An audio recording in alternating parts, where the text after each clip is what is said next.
stuff. Ready? Sure. Okay, good morning. It's now 9 a.m. and I will call the Sewage and Water Board Finance and Administration Committee meeting to order. Special counsel, please call the roll. Director Sloss, Director Howard, Here. Director Pacho, Here. Director Guzman, Director Carol Markowitz. Chair, we have a quorum. Perfect timing. Grand entrance. And so the first item on the agenda is a discussion item with our CFO, Gray Lewis, financial summary update. Thank you. Yeah, good morning, everyone. Happy to be here. Going to cover the October financials. We're obviously well into getting ready for year end, but wanted to highlight a few of the numbers. Maybe in the interest of time, do a few less than normal, and then like to follow up on the budget presentation, cover a few things there.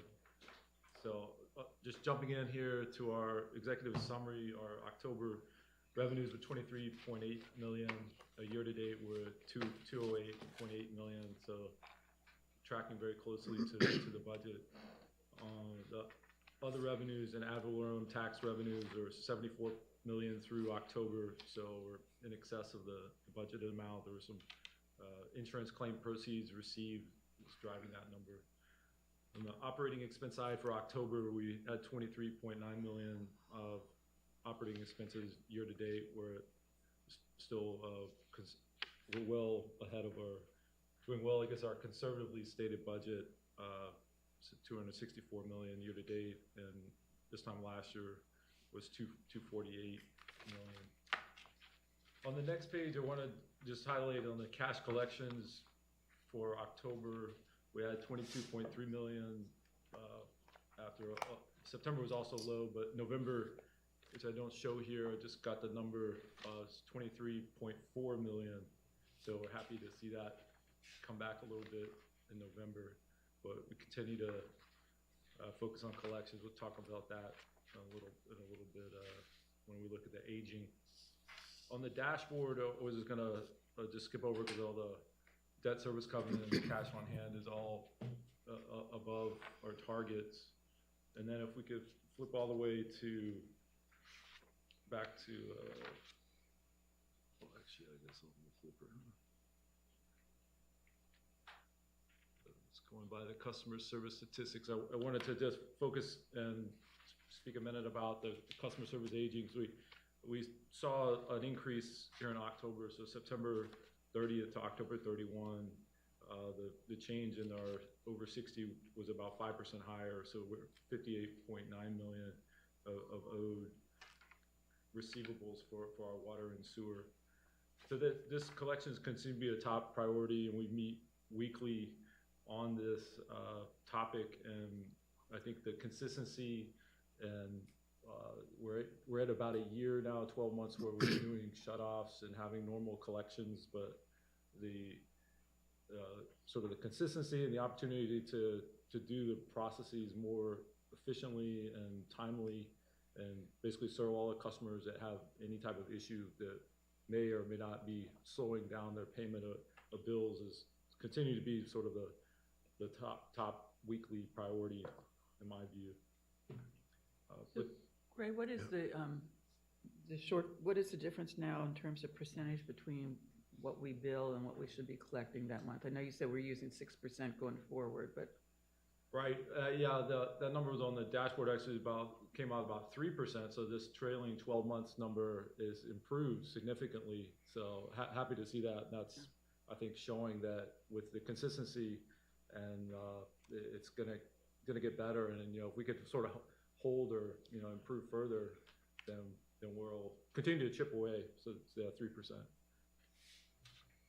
The accounts in dispute I wanted to highlight or talk about a minute, because we do see that number has gone up with 3376 at the end of October. We're reporting here last month 2736. So as you might expect, we talked about in the committee, we consistently do collections, we get more account disputes. So a customer, it's based on their point of view. They are on the phone with our customer service agents, continue to insist that they don't agree with the bill, then we open that investigation up, so that's at the customer's request, so the number may jump higher, but that may just be indicative of we are being consistently true to our collections process. And then next step is then evaluating the life cycle of that open dispute. So what happens when it within 30 days or however long after it's been opened. So the average days to complete the investigation, this slide is showing the 79, so it was down from the previous month. But working with Renee's team, we're taking a look at the disposition of cases, because we like to be able to report on. We don't have the numbers here today to show which number were closed without any type of field service visit or a truck roll to go to that customer's meter. What was just clarified through an explanation. There was no credit provided at all. So that's one category. And then of course, there's a category of a resolution that was done through providing a credit. So we're working on being able to track that data to ensure that we have a good, solid process. So the main reason for those disputes, because of an increase in the bill, is that primarily why? Most often the high bill question, yes. Sorry. Misreading it or misunderstanding, not realizing there's a true up in there typically. Yeah, so that the rest of the statistics and the trends in customer service, we sort of see what we've seen in the last previous months. So happy to take any questions, but I thought I'd try and save some time to talk about our budget deck. That's all right. So let's go to that other file, please. And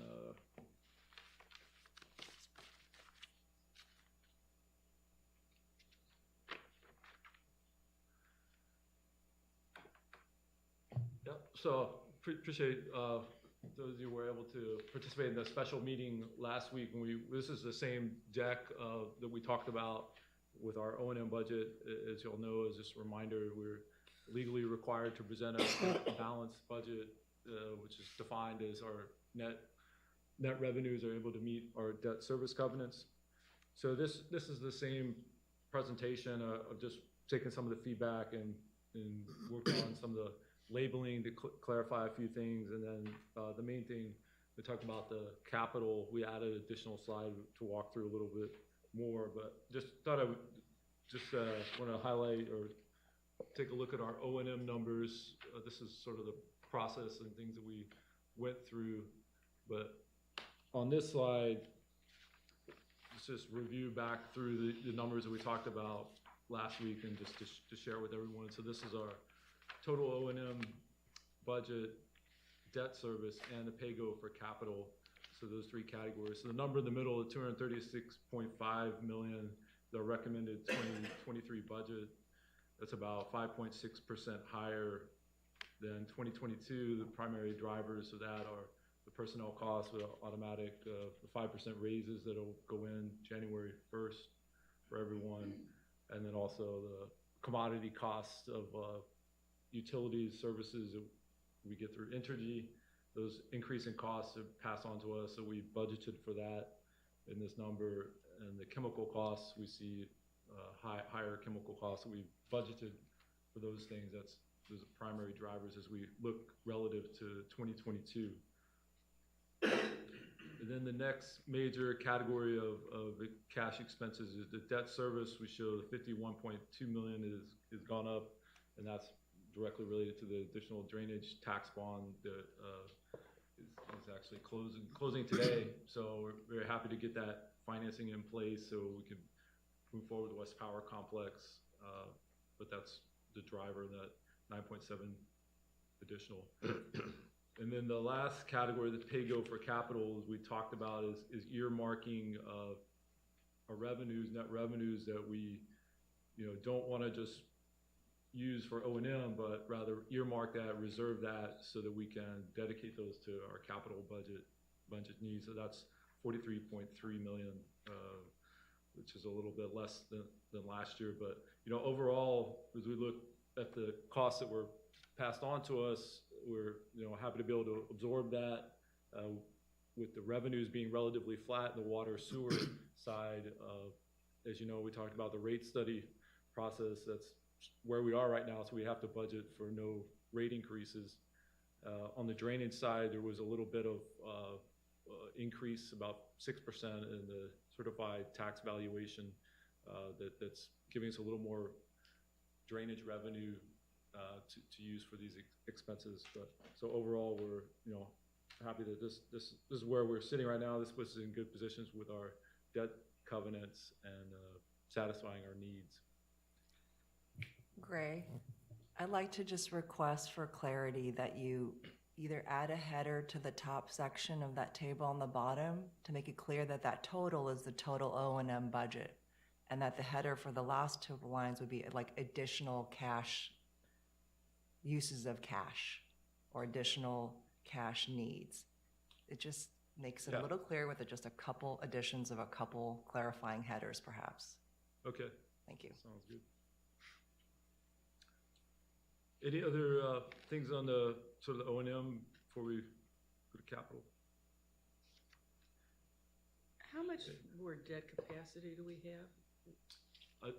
It's done the additional bonds test by systems. I don't have those numbers in front of me, but yeah, obviously we're looking at that with the rate study. We're pretty limited, as we talked about on water, really no capacity. Okay, so let's look at our capital slide.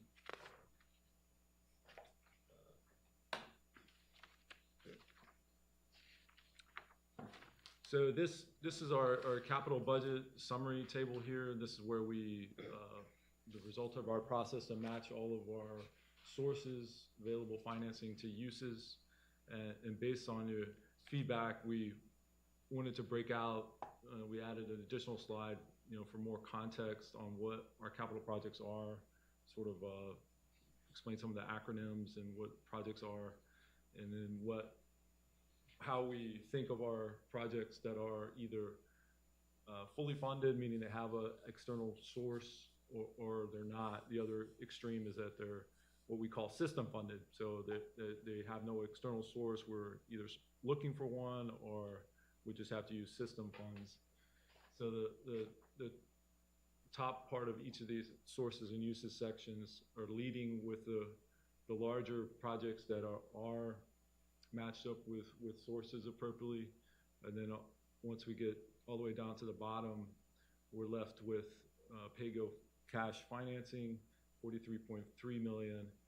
And at the bottom of the uses table, all other capital projects, $136 million. So when we think about breaking that down a little further, understanding what these categories are, I sort of just grouped them into what I would call major A, or the most major at the top of the list that we talked about. Each of these has sort of a standalone matching of sources and uses between the West Power Complex, smart metering, the WIFIA program, which are for our sewer consent decree, has a low interest EPA loan. We're very fortunate to secure that last year is at 1.85% state revolving fund. So all that work is going to continue as we get to our consent decree deadline of 2025.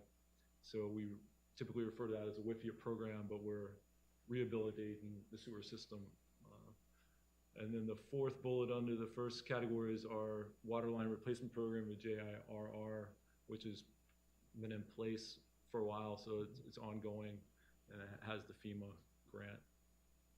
And then that middle category is some additional projects that are have one or more funding sources that either have been in existence, such as the first one is our hazard mitigation plan from Katrina that is continuing, but sort of at the last stages of their life cycle. The second one would be a new project, construction of a bulk chemical storage facility that we've assigned a fair share. And then filter gallery. Greg, when you say partially funded by fair share, is there another funding source, or is part of it unfunded? Part of it is for system funding. Okay. So So it's fully funded, though? yes. Yeah, it's a 2-year project, so we kind of try to break it up in stages so that we can get started with that.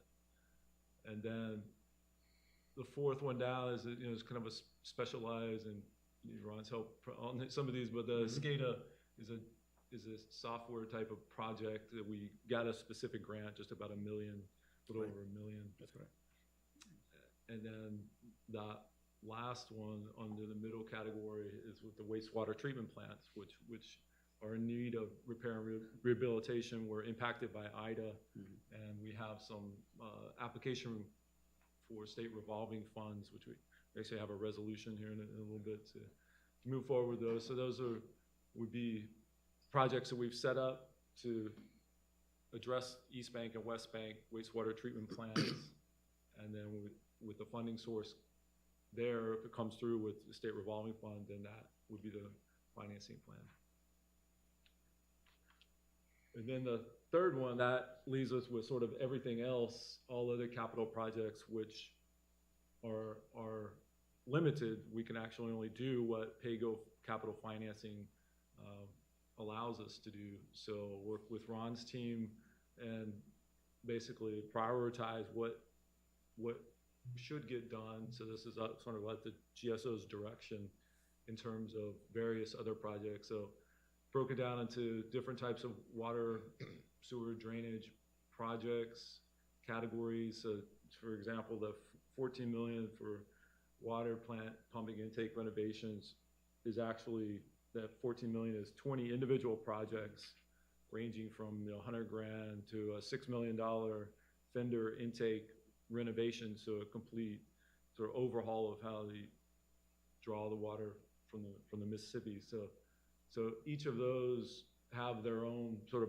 project plan, and or we need to do is sitting there, but we're going to be limited by our PAYGO capital financing. So if we have identified another source and we would go forward, if it doesn't, then it moves to the right, or it would be still on the deferred capital list. So, and we like the suggestion about sort of creating some sort of a dashboard of reporting so that we can understand this is as a point in time, this is our deferred capital list, and then if something changes with other projects, change order or not, then this is how it impacts our list of deferred capital items, so that we can have a little better view into what the deferred capital is and how it's impacted by other things that happen with the agency.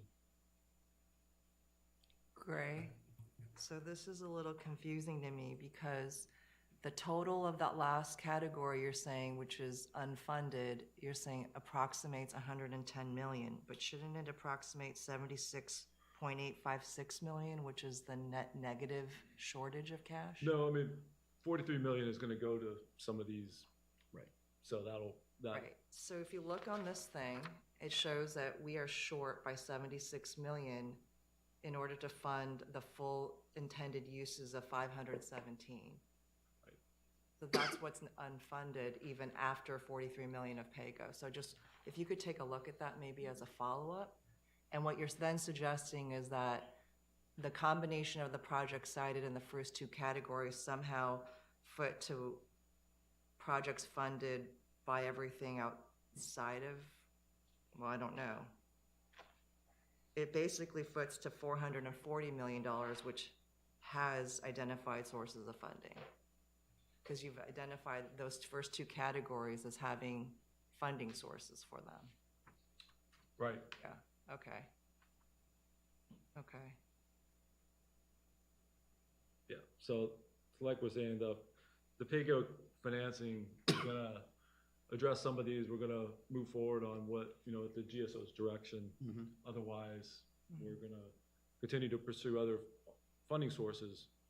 And if not, then we have to defer it. That's the sort of the bottom line. There's like a $10 million difference, is that what's going on? No, what's all other capital projects that would need to be deferred, presumably because they are unfunded, should foot to 77. I'm just pointing that out. And that what I think I can do if I go back after this meeting is find out how to reconcile all those other projects with the sources cited there, how they foot back to the numbers on this chart otherwise. Yeah, no, Okay. I'm happy to help with that, because That that would be great. reconciliations, that's a process we did to get the numbers, so. Yeah. It's, That would be great. it would work. So that's sort of, going back to this slide, is the basis for what we've. Wait a minute, Gray, what does the footnote on that other one mean? That, I didn't understand the asterisk. The additional between 110 million and 136 that's showing on the previous page is about 6 million of projects that have one component is system funds, and then there's a capitalized overhead accounting journal entry that gets counted as a capital project because we take it out of O&M because we're capitalizing it. Under accounting rules, you're allowed to capitalize certain personnel and salary costs into capital projects that they work on. What is that footnote two, though? Where does the asterisk go? What is it footnoting? What line on that? Oh, the 110 million? 110. Non-excludes. It's I see. 132 in total, which is closer to the 137, right?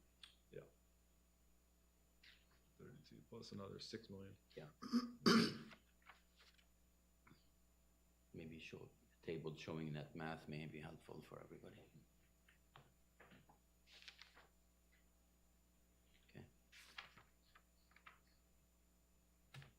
So that's what we have to present for the capital budget and O&M budgets. Happy to answer any other questions.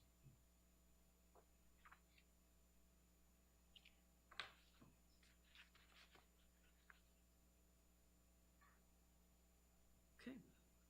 Okay. No questions? All right, so now we'll proceed to the action items. Gray, we present first four, and those are gonna be taken individually.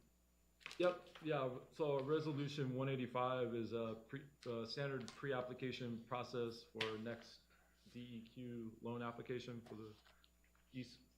We just did one for the East Bank wastewater treatment plant in August. This is for West Bank. It'll allow us to be included on the intended use plan for the coming year. The pre-applications for upgrades and repairs to the wastewater treatment plant. There are 11 proposed projects, 11 treatment equipment systems within the application to replace components of the plant that have not been replaced since Katrina or original to when it was constructed in 1972. So this allows this authorization, $20 million, to submit that pre-application to the Department of Environmental Quality for the state revolving fund. So this is, again, a low interest rate loan over 20 years. Okay, may we have a motion to approve Resolution R-185-2022, authorizing the board's application to the Louisiana Department of Environmental Quality? So moved. Second.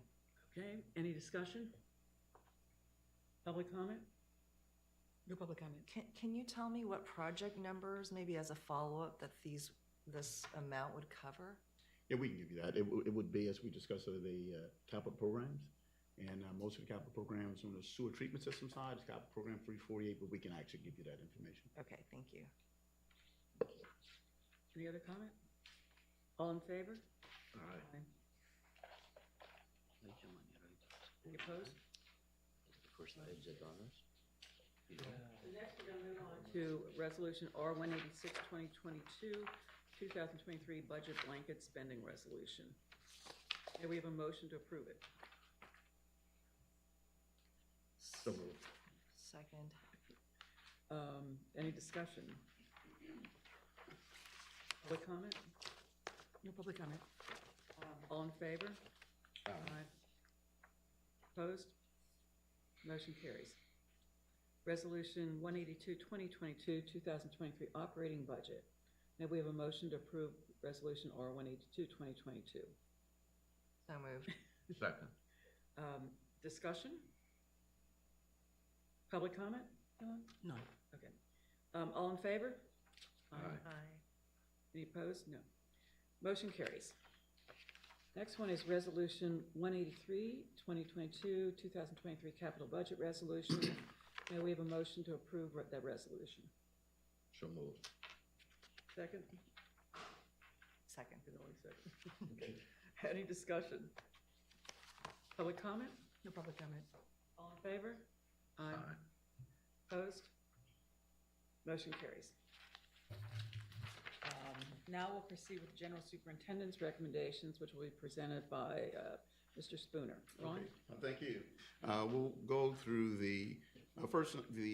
this F&A report is composed of 2 months, so the month of October and November. That's why it appears to be long, but it's 2 months worth of work.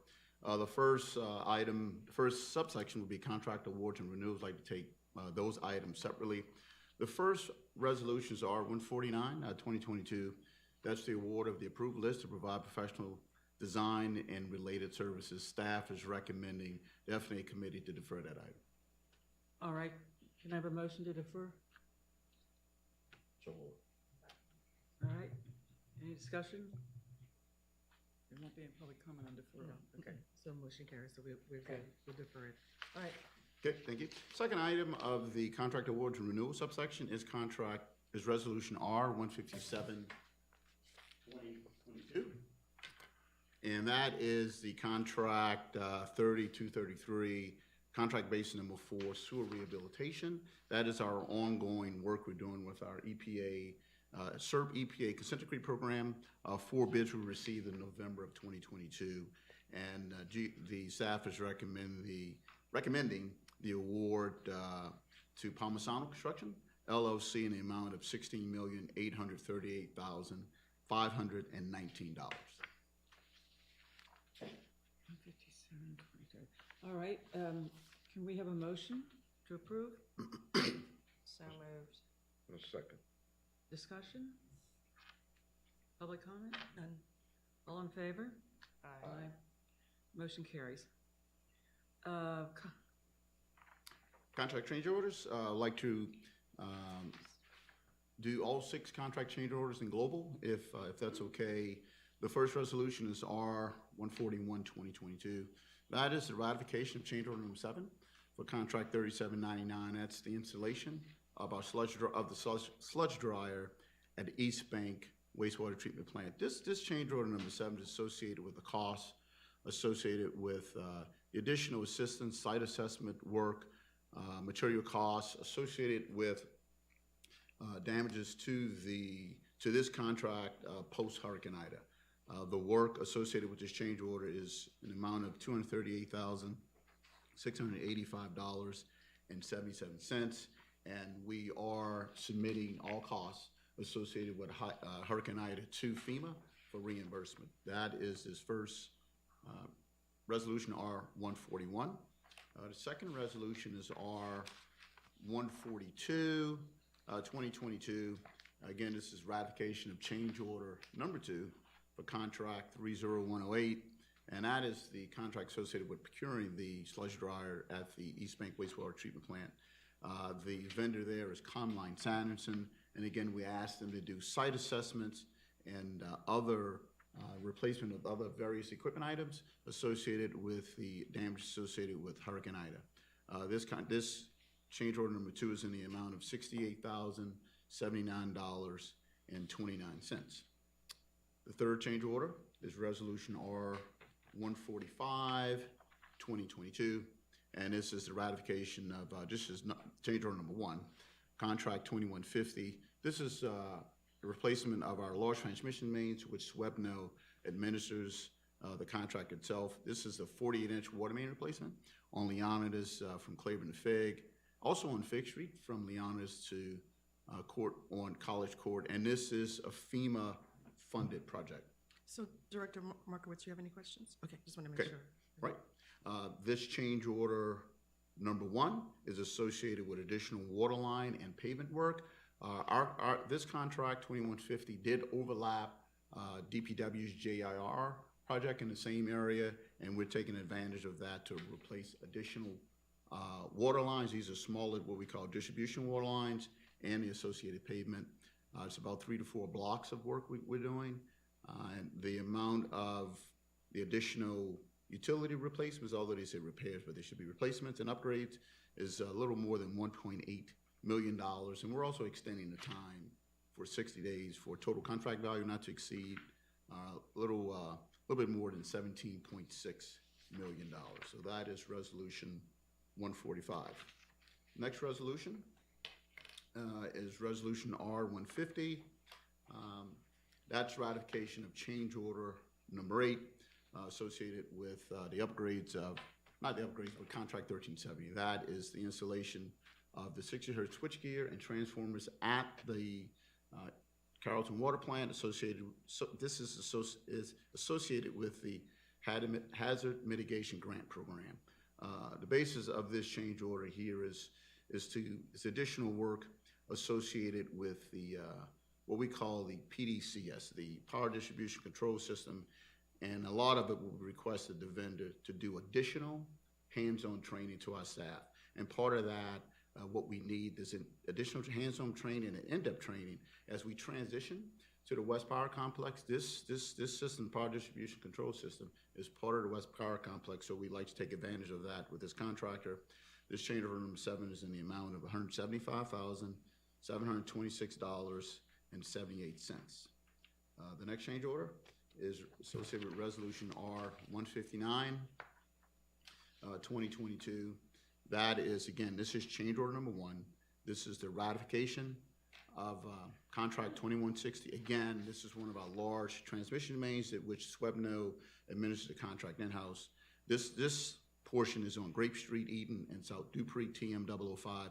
And again, these are all FEMA funded contracts. Again, we're working in conjunction with DPW. We've changed the scope where we are reconstructing the entire roadway with DPW for 3 blocks and additional water lines, paving work. Additional work is in the amount of $801,355.13, and we're adding 60 days to the contract completion time. That's 159, and the last change order is Resolution R-163. That is change order number 11 to contract 1377. That's our Water Hammer Hazard Mitigation Program. And this specific contract is the rehabilitation of our Claiborne Avenue pumping station and off-site improvements. This specific change order number 11 is to install an alternate water seal for our seal water system. What we found out a couple months ago, another part of the plant, a little half-inch valve went out and it shut down our whole vacuum system. So in order to have redundancy, we're actually having a contract install an alternate water source. And so we can always have that vacuum system and that system operational. This change order is in an amount of $40,226.35. And that completes the briefing on all 6 change orders. Okay, may I have a motion to approve contract change order resolutions R-141, 2022, R-142, 2022, R-145, 2022, R-150, 2022, R-159, 2022, and R-163, 2022. Approved. Second. Discussion? Public comment? No public comment. All in favor? Just Okay. one question. Ron, just tell us again, what's the process when these change orders are reviewed or looked at in terms of moving forward? How do you go through that process? This process is the contractor would submit a change order and it will be reviewed by in-house staff for approval. Then a change order also has to go through an internal contract, CMRC. And that committee actually reviews and vets that change order before it gets to this board. Once that's viewed and vetted, then it gets put onto the agenda for the FNA amendment. Now, these are ratifications due to the fact that we hadn't had a board meeting in 2 months. And so we ratified those change orders. Otherwise, the delay costs associated with these change orders would cost way more than some of the contract values themselves. And CMRC is Contract Modification Review. Review committee, that's correct. Okay. All right. Thank you. All right. You sit on that, right? Yeah. Yep, and the CFO does sit on that Okay. committee. Okay. All right. All in favor? Aye. Opposed? Motion carries. So now we'll move to contract amendments. Yes. We have 9 contract amendments. I'd like to take all 9 in global. The first amendment is Resolution R-143, 2022. That is the authorization of contract amendment number 6 to the agreement with Black and Beach Corporation for the design and engineering services for the East Bank wastewater treatment plant sludge dryer project. They are the engineer of record of that, and this contract, in essence, provides additional costs associated with project administration and the construction phase due to the delays associated with Hurricane Ida. And this contract, this change order number 6 is in the amount of $64,688. Ron, one of the things that concerns me is when I see cumulative change orders of 300%. What's going on with something like that? For this, and part of that was the design itself. There were changes during the design phase associated with this project way back when. So again, this, the original resolution, original contract was back in 2010. It's almost 12 years ago. So we had a long design process, but we did have changes in the design process with the engineer record. And then this portion what they're in now is the project administration and construction administration. So, and this specific change order is related to the events associated with Hurricane Ida. Okay, I guess what concerns me, and if we go back to 2010, nobody here was there at that time. But how do we know we're getting the best value for a contract if it just goes like that? And what are we doing about that Right, now? and I would also say we've made modifications since 2010 because back in 2010, we had a scope of work that wasn't, say, the completely defined scope of work. Because part of that is we do a preliminary contract, a contract itself. The designer would actually go in and do what I call recon, preliminary, and then those additional scope items would be added. So what we've done thus far when we do design contracts now is to try and estimate what those potential items would be, because when you start on a design phase, you really don't know what you're getting into until you actually go in depth. And that's part of, with this contract, with the sludge dry, this is one of the more complicated, complex contracts at the East Bank wastewater treatment plant, and there were quite a few design changes. So, very legitimate question.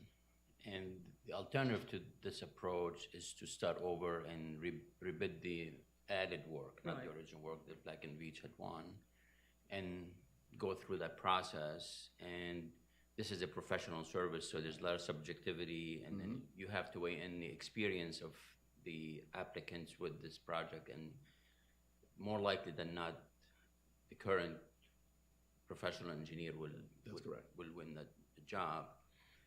We're about to develop a list of professional services list that will allow us to expedite that process, and would be more of an incentive to start looking elsewhere and see if there's somebody else better, to satisfy your concerns.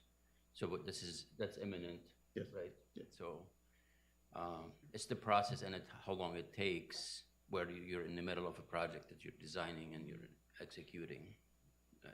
It's a balancing act. I think in addition, what's important is that we are provided some visibility as to what the impact is for any current year, at the very least, just the current year capital budget, to the extent we're approving change orders that then, in theory, encumber our existing limited fixed set of, pot of capital or cash, what the impact would be in terms of projects then would have to, get added to the list for deferral, et cetera. So I think that's where I think we need to figure out how that, we connect the dots back from what we're approving to what impact that has on the balance of the year's projects. What else is not getting done because now the money is Right. That's true. Yeah. Okay. The next resolution is R-144, 2022. We have 4 of the amendments here associated with the waterline replacement program, and this is the Amendment 10 to the agreement between the Children's Water Board of New Orleans and Arcadis, U.S. Incorporated, for the design and engineering services for the waterline program. This amendment number 10 is for the additional resident inspection services, construction administration and resident inspection services associated with 2 JIR projects. The JIR projects are what I call fluid. We do run into quite a few unforeseen and unexpected events in the field. And then there are also changes in the field on DPW side that from the SWEB since we're participating in those contracts with our utilities, we have to adjust accordingly. So this is for the additional inspection fees, an amount of not to exceed $171,073.50 over 2 projects. The next resolution is R-146. And again, this is amendment number 12 to the professional services agreement between Sewage and Water Board of New Orleans and MWH America's predecessor and interest of Stantec Consulting Services for the design and engineering services for the water line replacement program. This is also, again, construction administration and resident inspection for 2 projects, make sure it's 2 JR projects that Stantec is managing. And it's a NTE not to exceed amount of $496,409.17. The third amendment, or the fourth amendment, is R-147. And this is the authorization. This is a no-cost time extension amendment, so no dollars, increase in dollars associated with this, but this is amendment number 2 for the professional service agreement between Pure Technologies USA, U.S. Incorporated. They're doing business as WAC Water Services, and this is our on-call valve operation services. This professional services work in conjunction with our crews, mainly on the supporting the JIR project with the waterline replacement, assisting our crews with closing valves, analyzing the valve closure process, and this is an extension only for a 1-year extension. The next resolution is R-151. And 151 back again to the waterline replacement program. This is authorization of contract amendment number 10 to the agreement between the Sewage and Water Board of New Orleans and Linfield, Hunter & Junius for the design and engineering services for the waterline replacement program. And again, this is for additional testing as well as inspection, actually for 2 projects. One project is one of the board projects, which we call TM006, which is our main transmission main. And then they're also working on one JIR project, R-118. The additional services is in the amount of $157,727.85. Ron, are these, I should have stopped you 2 resolutions ago. Okay, I Because can always go back. N, P, and Q, they're all similar in the way that, are these additional costs for inspection and testing? Like, what's driving that? Is it because these areas hadn't been included in the original scope, or is that truly additional testing was required beyond the scope that I would was say already it's included? it's a combination of both.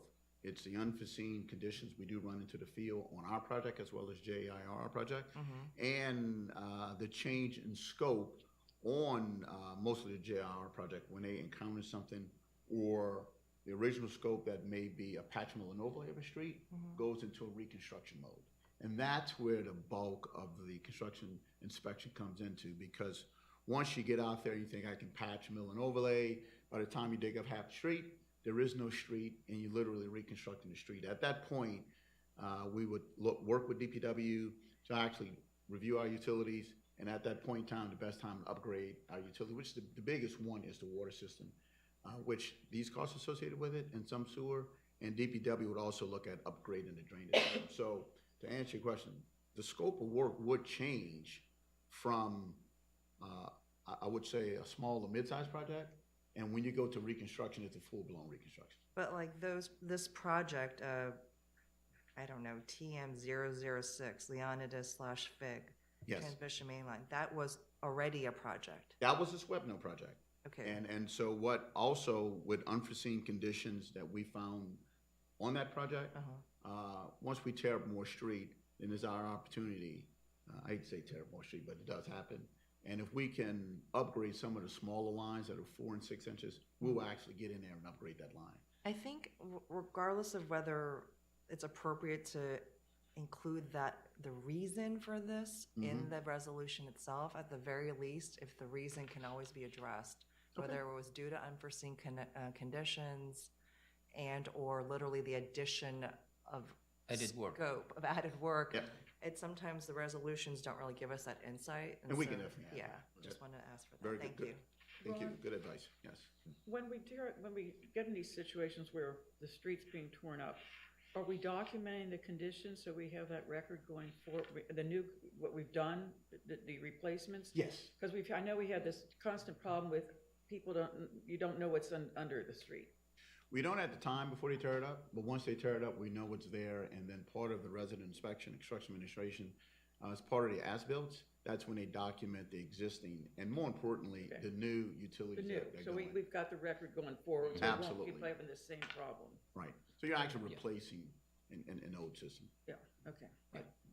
The next resolution is 158, which there is a typo on this because I forgot to put the resolution up top. But this is Resolution R 158, 2022, and I'll make that correction and send it to Ms. Taniel. So this is the authorization, again, waterline replacement program, authorization of amendment number 8 to the agreement between the Sewage and Water Board of New Orleans and GEC Incorporated for design engineering services for the waterline replacement program. And again, the neighborhoods we are doing here are 2 neighborhoods with DPW and as well as 1 with Swebno. And again, this is what we say here, the second to last whereas, the last whereas is engineering construction services this is the St. Bernard project. That's another transmission project we're doing. And then 1 RR neighborhood. Part of the St. Bernard project, I would say, we are adding additional work with there was the serious delays that the contractor had in getting material. And that's one of the delays we are encountering now with supply and logistics. Is that our problem or his problem? It is the contractor's problem, but it's affecting all projects globally. Also, from the operation side, even when we order materials for our own warehouse, there are delays. So I just wanted to point that out. Some of the delays, although yes, they are the contractor's problem, but it's beyond their control. Just like we buy materials also from the same vendors, and they tell us the same thing. It's delayed. It's logistics issues. And that's what we're dealing with right now. We've been dealing with that the last couple of months. It has improved somewhat, but that's where the bulk of some of our delays are coming to. So, but this is the additional services with Resolution 158. So Ron, just to clarify, delays in materials are what are causing quote-unquote this fees for engineering construction services? That's some part of it, not the whole thing. Part of this, a lot of these fees are going with RR 165. That's the JIR project when you have changes. The engineer, some of the construction delays when we have to push the project to the right. Again, the engineer is doing the design, is also doing construction inspection. So we are anticipating, once we push the project to the right, those are additional fees and additional delays that gets tacked on. Is the engineer the same contractor was supposed to provide the? No. Okay. No, the engineer is a designer of record, and they would also do the inspection Inspections, of okay. the design. The contractor, So the contractor is encountering the delays, which are costing him more or her more money, but we have the ancillary impact of other costs going up because of the delay. Is that? absolutely, Okay. absolutely. Or Anytime that to being so dense. that's correct. So anytime you push the schedule to the right, that's a cost. Okay. The next resolution is R 162. Do we need to put anything in our contracts going forward to address that so that we're not encountering ancillary costs like that? I would say we are working with legal in an attempt to have some type of escalation, material escalation, but it's really, Well, I mean, if we have a cost if we know we're gonna incur additional costs, if a contractor is delayed for whatever reason, if their fault, not our fault.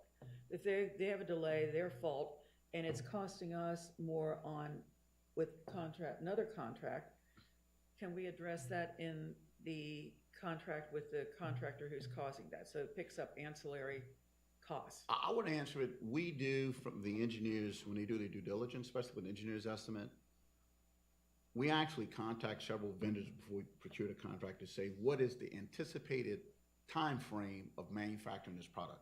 They give us a certain time frame that we include that in the overall contract time of the contract. So we come up with the contract. We sort of come up with, and that's built into the schedule based upon some estimated times of constructing that component. The problem, it's gotten better, but a year and a half ago, the delays have really compounded. And it's not just on construction contracts, it's on our internal contracts where we're buying vehicles. And I would say like Ford 150s and 250s, we would normally take 4 to 6 weeks to get a truck. The vendor is telling us literally 12 to 15 months to get a vehicle. And that's unheard of. But just to answer your question, we do our due diligence ahead of time prior to going out to advertisement on anticipating the time frame, and we include that in the value of that contract. But to answer your question directly, if it's unequivocally the contractor's fault causing a delay, which costing us additional money for other services, we can, whether it's in writing or not, we can make the case that they absorb that cost. That's correct. Invariably, it's delays up beyond their control, which adds time. And if you put any stipulation that those risks are to be absorbed by the contractor or the cost is gonna go they're up. they're gonna build that cost in. Right. And we've been confronted by various vendors wanting to also include escalation clauses in their contracts going forward because of COVID and the issues surrounding their ability to get materials. So it could work both ways where, now a lot of vendors want to put that escalation cost into their contracts to anticipate additional time delays. So we've pushed back on that because those escalation costs, or they want those to be automatic, but we've pushed back on those. If you'll indulge in a dumb question for me, it looks like the contract with this consultant is based as a percentage of other costs. So, No, this is not a percentage-based contract. so that was confusing with all these legal recitals. Right. It starts off with the first 2 paragraphs referencing This is- services. And that was Based back out in, of- that was yeah. back in 2014. So you're correct. So when we started Yeah. in 2012 and 2014, all of our contracts were percentage-based, but we changed. And so right now, what we have now is what we call a level of effort. They have to submit to us a level of effort based upon the anticipated scope of work. We review that level of effort, and that's why and it's actually a better change. It's a better value for the agency because it's actually based upon the scope of work and the designers themselves estimating based upon the level of effort, this is what it's going to cost. So And prior not to just this, based upon a total value of the contract. prior to this administration, and before Ghassan and Ron got in, the contracts were percentage-based. Yep. And then our team reviewed those and thought that it was a better benefit to the board to reduce those costs, and those changes were then, contracts were then amended and changed from the best value, as Ron said, from percentage-based. So you are correct, they were percentage-based, but then we changed those It's contracts. confusing for a layperson in reading all Right. these legal recitals to understand that. So somewhere in here, there may or may not be a reference to the fact that the contract was changed to a level of effort basis, and that's why we're being asked Fair enough. to approve Yeah. these specific dollar Yeah. increases. That's correct. That will, on a go-forward basis, be Yeah. clarified as to what's driving As of the that additional date, cost, whether it's unforeseen or it's an addition or extension of a scope or, okay, gotcha. Right, and that's a fair point you're making, because if the third whereas, that's where we changed, and that's where you see the NTEs beyond that. So you see that third whereas, R 075-2019, that's where you start to see not to exceed, and that's where we made those changes. Yeah. we can expand that. Yeah, Yeah, we can, Okay. I do agree, we, Thanks for clarifying that, though. Just a basic question. And the contractor indicates they have no control, be it supply issues or what. is there a way we try to validate that, or we just accept that and move forward? We validate that because the contractor had to submit a letter from their vendor indicating their supplier who's working with the manufacturer. The manufacturer would send them a letter say, hey, based on my manufacturing timeline, it has been pushed to the right. So that's the data that we've asked the contractor to send us. As Ghassan indicated, they need to validate why there's a delay in this. It is more than just their word. Right, okay, I just want Yes, sir. to make that point. The next amendment is Resolution R 162. That's authorization of amendment number 4 to the agreement between the Sewage and Water Board of New Orleans and Neil Schaefer for design, engineering services, and repairs of the river intake fender system. This is a no-cost time extension, so this resolution is extending the time of this amendment through November 20th of 2023 with no change in compensation. Next amendment is R 164, 2022, and that is the amendment number 2 to the agreement between the Sewage and Water Board of New Orleans and backflow prevention services for backflow prevention and cross-connection control management. So this program is part of the, started in 2019, the backflow prevention and cross-connection control management program to be in compliance with LDH Title 51. This amendment increasing the value by $1.125 million and extending the time frame through July 31st of 2023 due to the fact that the vendor ran into delays over this time period in order to fully complete the study. The additional cost is needed and the time, to extend the time through July 2023, at which point in time we believe they will have performed a complete first round of the inspection of all of the backflow prevention devices for the board's use. And the last resolution is R 165. And this is contract amendment number 13 to the agreement between the Sewage and Water Board of New Orleans and CH Toombs Hill engineers for program management, design, and engineering services for the retrofit power plant hazard mitigation program. So this is the original HMGP program with the Carrollton Water Plant. And as you can see, it started way back in 2013, quite some time. This amendment is to push the date to June of 2030, June 30th of 2023, my correction, not 2030, so we can complete the last project associated with the HMGP program. And the last contract that's in place now is contract 1370 Alpha. That will be done around March time frame, and it gives them an additional 3 months to do the closeout paperwork associated with the HMGP program. This amendment is in the amount of not to exceed $294,602 and extended duration to June 30th of 2023. And that completes the briefing of all 9 amendments. All right.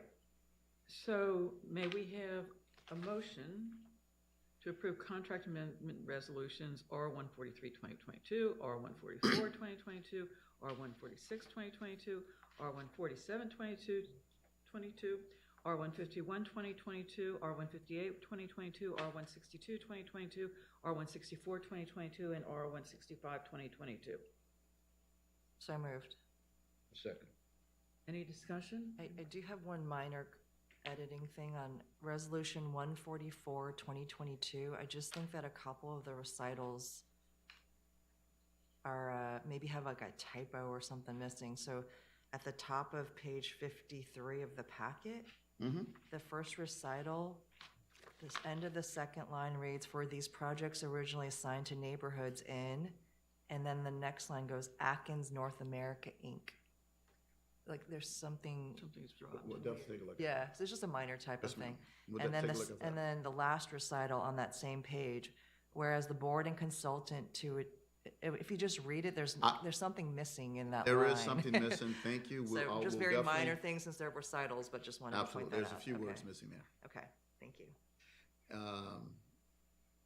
And that too probably say, whereas the board consultant needs additional resident inspection. So, good catch. We'll definitely take care of that. All right.